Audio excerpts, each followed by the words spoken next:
My dear CBC10 family മക്കളെ, നമ്മൾ money and credit എന്ന് പറഞ്ഞ ചാപ്റ്ററിന്റെ ഒരു വൺ ഷോട്ട് ലൈവ് പോയിട്ടുണ്ടായിരുന്നു നമ്മുടെ യൂട്യൂബ് ചാനലിൽ. അപ്പോൾ അതിന്റെ ഒരു ഷോർട്ടർ വേർഷൻ, അതിന്റെ റാപ്പിഡ് റിവിഷൻ ഒരു 10 മിനിറ്റിനുള്ളിൽ നിങ്ങൾക്ക് ഈ ചാപ്റ്ററിൽ എന്തൊക്കെയാണ് പറഞ്ഞു തരാനുള്ളത്, അല്ലെങ്കിൽ എന്തൊക്കെയാണ് നിങ്ങൾ കാണുന്നത് എന്നുള്ള കാര്യം സാർ പറഞ്ഞുതരാം.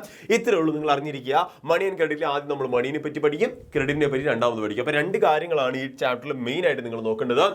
നിങ്ങൾക്കറിയാം, ഈ പറഞ്ഞ പൈസയും കാര്യങ്ങളൊന്നും ഇല്ലാത്തൊരു കാലത്ത് ഒരു സിസ്റ്റം നിലനിന്നിട്ടുണ്ടായിരുന്നു. ആ സിസ്റ്റത്തിന് വിളിക്കുന്ന പേരായിരുന്നു ബാർട്ടർ സിസ്റ്റം എന്നുള്ളത്. ആ ബാർട്ടർ സിസ്റ്റത്തിന് നിങ്ങൾ മനസ്സിലേക്ക് ഓടി വരണം.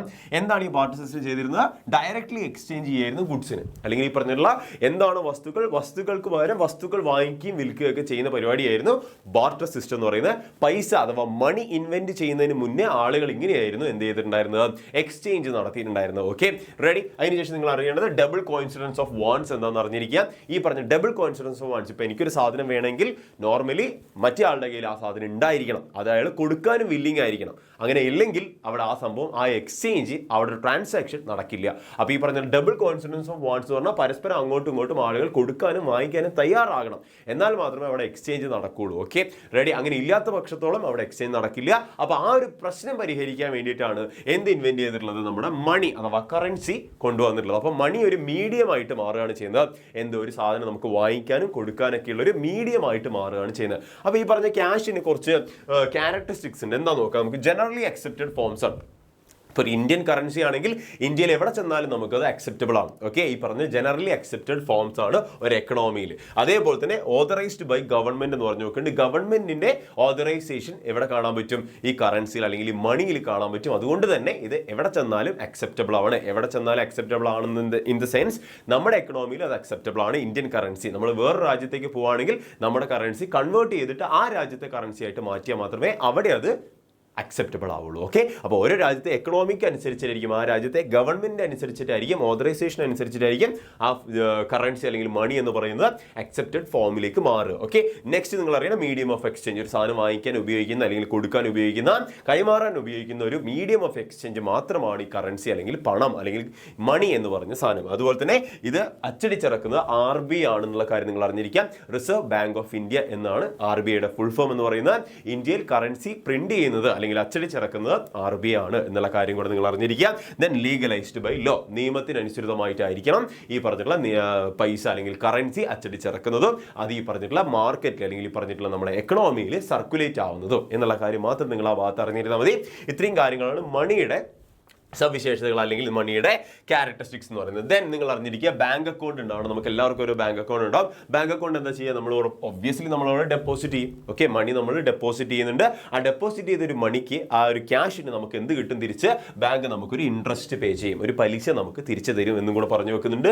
ദെൻ ഈ പറഞ്ഞിട്ടുള്ള ബാങ്ക് അക്കൗണ്ട് നമുക്ക് എപ്പോൾ വേണമെങ്കിലും വിഡ്രോ ചെയ്യാനുള്ളൊരു ഒരു കാര്യം കൂടെ നമ്മുടെ മുന്നിലേക്ക്, ഒരു പ്രൊവിഷൻ കൂടെ നമ്മുടെ മുന്നിലേക്ക് ആര് വെക്കുന്നുണ്ട്?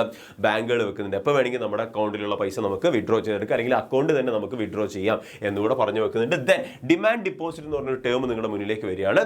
ഡിമാൻഡ് ഡിപ്പോസിറ്റ് എന്ന് പറഞ്ഞു കഴിഞ്ഞാൽ ഓൺ ഡിമാൻഡ് നമുക്ക് എന്ത് ചെയ്യാൻ പറ്റും? പൈസ നമുക്ക് വിഡ്രോ ചെയ്യാൻ പറ്റും. ഇത്രയേ ഉള്ളൂ. വിഡ്രോൺ ഓൺ ഡിമാൻഡ് നിങ്ങളുടെ മനസ്സിലേക്ക് ഓടി വരിക. ഡിമാൻഡ് എന്ന് പറഞ്ഞു കഴിഞ്ഞാൽ തന്നെ ഒരു കാര്യം നമ്മൾ ആവശ്യപ്പെട്ട് തിരിച്ച് വാങ്ങിയ പരിപാടിയാണ്. അതേപോലെ തന്നെ ഇവിടെ നിങ്ങൾ കാണാൻ പറ്റും ഓൺ ഡിമാൻഡിൽ നമുക്ക് നമ്മുടെ പൈസ വിഡ്രോ ചെയ്യാൻ പറ്റും. അങ്ങനെയുള്ളതിനെ നമ്മൾ വിളിക്കും ഡിമാൻഡ് ഡിപ്പോസിറ്റ്. അങ്ങനെയുള്ള നിക്ഷേപത്തിനെ നമ്മൾ വിളിക്കും ഡിമാൻഡ് ഡിപ്പോസിറ്റ്. ഓൺ ഡിമാൻഡിൽ നമുക്ക് വിഡ്രോ ചെയ്യാൻ പറ്റും മണി. ഓക്കെ, നെക്സ്റ്റ് നിങ്ങൾ അറിയേണ്ടത് ചെക്ക് എന്താണെന്നുള്ള അറിയാം. Paper is instructing the bank to pay a specific amount. അതായത് ഒരു വ്യക്തിയുടെ അക്കൗണ്ടിൽ നിന്ന് മറ്റൊരു വ്യക്തിക്ക് പൈസ കൊടുക്കണമെങ്കിൽ ഒരു ബാങ്കിനോട് ഇൻസ്ട്രക്ട് ചെയ്യാണ്. ഒരു ചെറിയ കടലാസിൽ അല്ലെങ്കിൽ ഈ പറഞ്ഞിട്ടുള്ള ഒരു ചെക്ക് ലീഫ് എന്നൊക്കെ പറഞ്ഞ സാധനമില്ലേ, അതിൽ എന്ത് ചെയ്യാണ്? ഒരു ഇൻസ്ട്രക്ട് ചെയ്യാണ് ഈ ഒരു എമൗണ്ട് ഓഫ് മണി ഈ വ്യക്തിക്ക് കൊടുക്കണം എന്ന് പറഞ്ഞിട്ട്. ഒരു നേരിട്ട് ചെല്ലേണ്ട കാര്യമില്ല, അല്ലെങ്കിൽ നേരിട്ട് വിളിച്ചു പറയേണ്ട കാര്യമില്ല. ജസ്റ്റ് ഒരു പേപ്പറിൽ എഴുതി കൊടുക്കുന്ന പരിപാടിയാണ്. ബാങ്കിനോട് ഇൻസ്ട്രക്ട് ചെയ്യാണ്, എൻ്റെ അക്കൗണ്ടിൽ നിന്ന് ഇത്ര രൂപ ഈ വ്യക്തിക്ക്, ഈ ചെക്കിൽ എഴുതിയിരിക്കുന്ന വ്യക്തിക്ക് കൊടുക്കണമെന്ന് ബാങ്കിനോട് ഞാൻ ഇൻസ്ട്രക്ട് ചെയ്യുന്ന പരിപാടിക്കാണ് എന്ത് പറയുക? ചെക്ക് എന്ന് വിളിക്കുക കേട്ടോ. ദെൻ നിങ്ങൾ അറിയേണ്ട മെയിൻ ഇമ്പോർട്ടൻറ്റ് കാര്യമാണ് ബാങ്കിന്റെ ഫംഗ്ഷൻസ് എന്താണെന്നുള്ളത്. അക്സെപ്റ്റ്സ് ഡിപ്പോസിറ്റ് നമ്മൾ ഓൾറെഡി കണ്ടു. നിക്ഷേപങ്ങൾ സ്വീകരിക്കുക, ഡെപ്പോസിറ്റ് സ്വീകരിക്കുക. ദെൻ ലെൻഡിങ് ലോൺസ്, ഈ പറഞ്ഞിട്ടുള്ള ലോൺ ആയിട്ട് ഈ എമൗണ്ട് എക്കണോമിയിലേക്ക്, ഈ പറഞ്ഞിട്ടുള്ള മാർക്കറ്റിലേക്ക് എത്തിക്കുക, ജനങ്ങളിലേക്ക് എത്തിക്കുക എന്നുള്ളതാണ് ആരുടെ മെയിൻ ഡ്യൂട്ടി എന്ന് പറയുന്നത്? നമ്മുടെ ബാങ്കിന്റെ ഫംഗ്ഷൻസ് ആയിട്ട് പറയുന്നത്. ദെൻ നിങ്ങൾക്ക് അറിയണം ഇത്രയേ ഉള്ളൂ നമ്മുടെ മണിയുമായിട്ട് ബന്ധപ്പെട്ട കാര്യങ്ങൾ നിങ്ങൾ അറിഞ്ഞിരിക്കാൻ വേണ്ടിയിട്ട്. ഇനി ക്രെഡിറ്റിന്റെ കാര്യം വരികയാണെങ്കിൽ ക്രെഡിറ്റ് എന്ന് പറഞ്ഞു കഴിഞ്ഞാൽ എഗ്രിമെന്റ് ആണ്. എഗ്രിമെന്റ് എന്ത് എഗ്രിമെന്റാ? സപ്ലൈസ് മണി. നമ്മളൊരു പൈസ കൊടുക്കുന്ന, ഇപ്പോൾ ഉദാഹരണത്തിന് ഒരു വ്യക്തിക്ക് നമ്മൾ കടം കൊടുക്കുകയാണെങ്കിൽ ആ കടം കൊടുത്തതിൻ്റെ ഒരു എഗ്രിമെന്റ് ആണ്. ആ എഗ്രിമെന്റിൽ എഗ്രിമെന്റിൽ എന്തൊക്കെ കാര്യങ്ങൾ കാണാൻ പറ്റും മക്കളെ? ഫ്യൂച്ചർ പേയ്മെന്റും കാര്യങ്ങളൊക്കെ വ്യക്തമായിട്ട് അവിടെ ഡീൽ ചെയ്യുന്നുണ്ടാവും. നമ്മൾ ഇനി ടേംസ് ഓഫ് ക്രെഡിറ്റ് എന്ന് പറഞ്ഞ സംഭവത്തിലേക്ക് പോകുമ്പോൾ വ്യക്തമായിട്ട് ഈ പറഞ്ഞിട്ടുള്ള എഗ്രിമെന്റ് എന്താണ്, ഈ പറഞ്ഞ എഗ്രിമെന്റിൽ വ്യക്തമായിട്ട് പറയുന്നത് എന്നുള്ള കാര്യം നമുക്ക് കാണാൻ പറ്റും. ഓക്കെ, ദെൻ നിങ്ങൾ അറിയേണ്ടത് 2 ക്രെഡിറ്റ് സിറ്റുവേഷൻ ഉണ്ട്. ഇത് വെരി ഇമ്പോർട്ടന്റ് ആയിട്ടുള്ള ടോപ്പിക്കാണ്. ഈ 2 ക്രെഡിറ്റ് സിറ്റുവേഷനിൽ നിങ്ങൾ എക്സാമിന് എഴുതണം, ഇത് ചോദിക്കും കേട്ടോ. ഓക്കെ, ഒന്ന് പോസിറ്റീവ്, ഒന്ന് നെഗറ്റീവ് ആണ്. പോസിറ്റീവ് എന്ന് പറഞ്ഞു കഴിഞ്ഞാൽ ഒരാൾ ലോൺ എടുത്ത് ആ ലോൺ അയാൾ നന്നായിട്ട് ഡെവലപ്പ് ചെയ്ത് ബിസിനസ്സിലേക്ക് ഇൻവെസ്റ്റ് ചെയ്ത് ആ ബിസിനസ് പ്രോഫിറ്റബിൾ ആണെങ്കിൽ സ്വാഭാവികമായിട്ട് അദ്ദേഹത്തിന് എന്ത് കിട്ടും? തിരിച്ച് ഈ ലോണും കാര്യങ്ങളൊക്കെ റീപേ ചെയ്യാൻ പറ്റും, പോസിറ്റീവ് ആയിട്ടുള്ളൊരു രീതിയിലേക്ക് എത്തിക്കാൻ പറ്റും. രണ്ടാമത്തെ ഒരു കണ്ടീഷൻ ഉണ്ട്, ഡെറ്റ് ട്രാപ്പ് എന്ന് പറയുക. ഡെറ്റ് ട്രാപ്പ് എന്ന് വെച്ചാൽ ഇത്രയേ ഉള്ളൂ, നിങ്ങൾ മനസ്സിലേക്ക് ഓടി വരിക. അതായത് കടം കൊടുത്തു കഴിഞ്ഞിട്ട് കടം എടുത്തു കഴിഞ്ഞ് ലോണായിട്ട് നമ്മൾ എടുത്തു കഴിഞ്ഞിട്ട് ഒരു ബിസിനസ് സ്റ്റാർട്ട് ചെയ്തു, ബിസിനസ് പൊട്ടി, വീണ്ടും നമ്മൾ ലോൺ എടുത്ത് വീണ്ടും പൊട്ടിപ്പോയി, അങ്ങനെ യാതൊരു വിധത്തിലുള്ളൊരു പ്രോഫിറ്റബിൾ അല്ലാത്തൊരു ബിസിനസ്സായി മാറുകയാണെങ്കിൽ അത് പിന്നെ ഒരിക്കലും നമുക്ക് റിക്കവറി അല്ലാത്തൊരു സ്റ്റേജിലേക്ക് പോകും. ഓക്കെ, നമുക്ക് ഒരിക്കലും ആ ഡെറ്റ് റീപേ ചെയ്യാൻ പറ്റാത്ത അവസ്ഥയിലേക്ക് പോകുമ്പോഴാണ് ഇപ്പം ഞാൻ ഡെറ്റ് ട്രാപ്പ് എന്നൊരു കണ്ടീഷനിലേക്ക് പോകും. അതിനെ നമ്മൾ വിളിക്കും നെഗറ്റീവ് ആയിട്ടുള്ള ആസ്പെക്ട്. അപ്പോൾ 2 സിറ്റുവേഷൻ ഉണ്ട്. ക്രെഡിറ്റ് നമ്മൾ എടുത്തുകൊണ്ട്, ക്രെഡിറ്റ് എടുത്ത് ലോൺ എടുത്തുകൊണ്ട് നമുക്ക് നമ്മുടെ ബിസിനസ്സിന് ഡെവലപ്പ് ആക്കാം, പ്രോഫിറ്റബിൾ ആക്കാം. ആ പ്രോഫിറ്റബിൾ ആക്കിയുകൊണ്ട് നമുക്ക് ഈ ക്രെഡിറ്റ് ഇല്ലാതാക്കാം, എന്നിട്ട് അവസാനം നമുക്ക് ഹാപ്പി ആയിട്ട് നിൽക്കാം. രണ്ടാമത്തെ സിറ്റുവേഷൻ എന്ന് പറയുന്നത് നമ്മൾ ഈ പറഞ്ഞിട്ടുള്ള ലോൺ എടുത്ത് ഒരു ബിസിനസ് സ്റ്റാർട്ട് ചെയ്തു, ബിസിനസ് അത്ര വലിയ ഡെവലപ്പ് ആവുന്നില്ല, പ്രോഫിറ്റബിൾ ആവുന്നില്ല. അപ്പോൾ വീണ്ടും നമ്മൾ ലോൺ എടുക്കും, വീണ്ടും ലോൺ എടുക്കും, അങ്ങനെ ലോൺ എടുത്ത് അവസാനം ഒരു ഡെറ്റ് ട്രാപ്പിലേക്ക് നമ്മൾ പെട്ടുപോകും.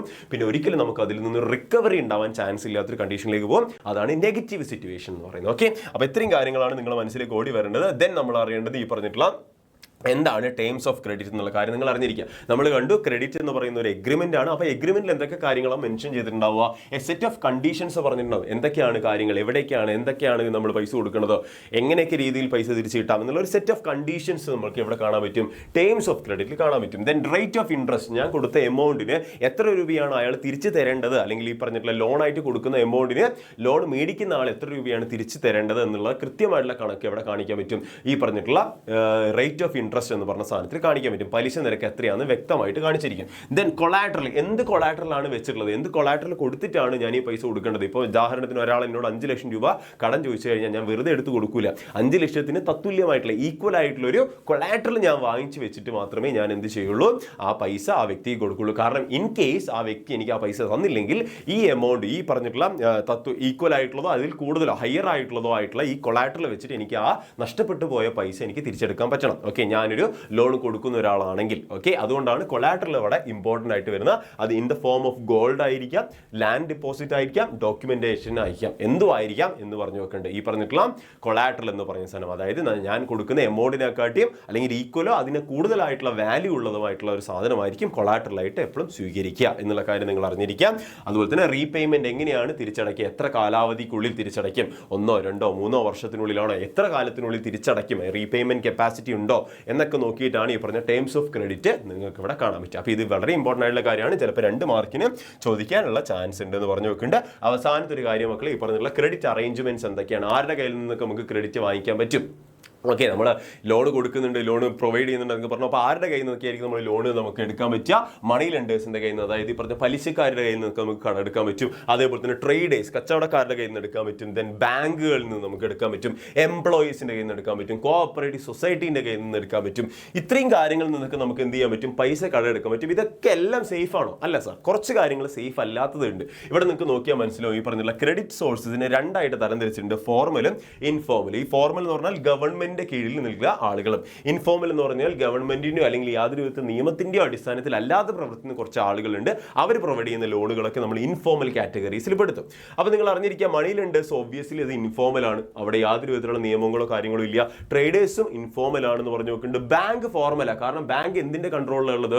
RBIയുടെ കൺട്രോളിലുള്ളത്. RBI എന്ന് പറഞ്ഞാൽ ഗവൺമെന്റിന്റെ കീഴിലുള്ള ഒരു ഇൻസ്റ്റിറ്റ്യൂഷൻ ആണ്.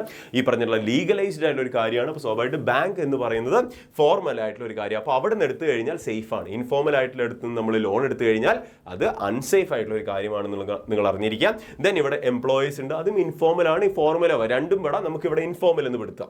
കോഓപ്പറേറ്റീവ് സൊസൈറ്റി ഉണ്ട്, അത് ഫോർമൽ ആണ്, കാരണം cooperative society under the control of RBI ആണ്. അതേപോലെ തന്നെ അത് ലീഗലൈസ്ഡ് ആണ്, നിയമത്തിന്റെ അടിസ്ഥാനത്തിലാണ് നിലകൊള്ളുന്നത്. അപ്പം ഈ പറഞ്ഞിട്ടുള്ള ബാങ്കിൽ നിന്നോ കോഓപ്പറേറ്റീവ് സൊസൈറ്റിയിൽ നിന്നോ നമുക്ക് ലോൺ എടുക്കുകയാണെങ്കിൽ സേഫ് ആണ്, നമ്മുടെ തല പോവില്ല. ഓക്കെ, നമ്മൾ സേഫ് ആണ് എന്നുള്ള കാര്യം നിങ്ങൾ അറിഞ്ഞിരിക്കുക. അപ്പോൾ ലാസ്റ്റ് ഒരു പോയിന്റാണ് സെൽഫ് ഹെൽപ്പ് ഗ്രൂപ്പ്സ് പോലുള്ള സാധനങ്ങൾ. ഇവിടെ കുടുംബശ്രീയാണ് നിങ്ങൾ ഒരു എക്സാമ്പിൾ ആയിട്ട് എഴുതേണ്ടത്. ഇവിടെ നിങ്ങൾക്ക് കൊളാട്രൽ ഇല്ലാതെ ലോൺ എടുക്കാൻ പറ്റും. അതുപോലെ തന്നെ സ്ത്രീകളുടെ വിമൻ എംപവർമെന്റ് പോലുള്ള കാര്യങ്ങളൊക്കെ നമുക്ക് സെൽഫ് ഹെൽപ്പ് ഗ്രൂപ്പ്സിന്റെ കാര്യത്തിൽ കാണാൻ പറ്റും. അപ്പോൾ ഇത്രയും കാര്യങ്ങളാണ് നമ്മുടെ മണി ആൻഡ് ക്രെഡിറ്റിന്റെ കാര്യത്തിൽ നിങ്ങൾ ആ ചാപ്റ്ററിൽ നിങ്ങൾ പഠിക്കേണ്ടതായിട്ടുള്ളൂ. അപ്പോൾ നന്നായിട്ട് പഠിക്കുക, അടിപൊളിയാക്കുക. താഴെ നിങ്ങൾക്ക് ഒരു നമ്പർ കാണാൻ പറ്റും, സ്ട്രിപ്പ് കാണാൻ പറ്റും. 75909021 ട്യൂറ്ററിലേക്ക് വിളിച്ചു കഴിഞ്ഞാൽ നമ്മുടെ ലക്ഷ്യ ബാച്ചിൽ ജോയിൻ ചെയ്യാൻ പറ്റും. അടിപൊളിയായിട്ട് എൻ്റെ മക്കൾക്ക് പഠിക്കാൻ പറ്റും കേട്ടോ. അപ്പോൾ താല്പര്യമുള്ളവരൊക്കെ ലക്ഷ്യ ബാച്ചിൽ ജോയിൻ ചെയ്യുക, അടിപൊളിയായിട്ട് പഠിക്കുക. Happy learning.